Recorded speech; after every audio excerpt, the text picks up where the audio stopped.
You have gone through, in your personal life, you've kind of been to hell and back. Yes? Well, I don't think any more than most people my age. No, come on. Well, most of the people I know Most my people age you are know, people perhaps. like me. I mean, do you look at that as simply sort of passing through the valley and coming out? I mean, come on. I think, you know, I think I got some attention for some work that didn't really deserve it at an age when I had a hard time handling it. And it wasn't a whole lot of attention, but it seemed like a whole lot to, you know, a library weenie from the lower level of Frost Library at Amherst College. And I had a hard time with it. And I was lucky enough to have a really hard time with it at an age early enough so that there was something left in my life when it was over. Whatever that meant.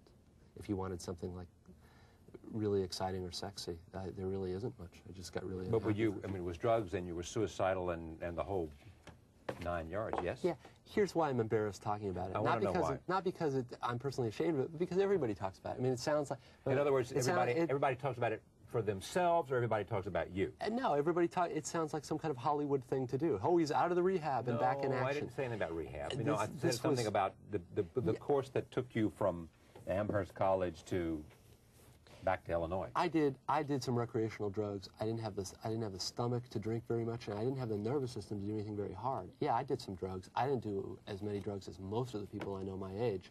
What it turned out was I just don't have the nervous system to handle it. That wasn't the problem. The problem was I started out, I think, wanting to be a writer and wanting to get some attention, and I got it really quick. And By writing?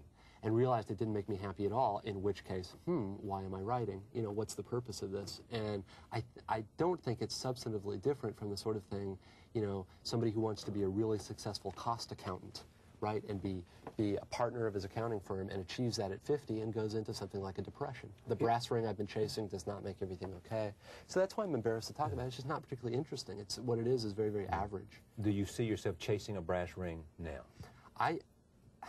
This is what's very interesting is there's part of me that wants to get attention and respect. It doesn't really make very much difference to me because I learned in my 20s that it just doesn't change anything, and that whatever you get paid attention for is never the stuff that you think is important about yourself anyway.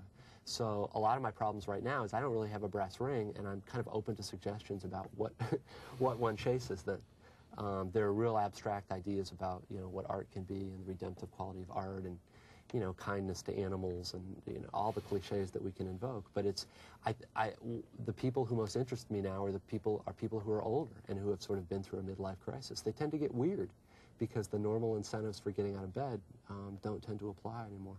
I have not found any satisfactory new ones, but I'm also not getting ready to, you know, jump off a building or anything.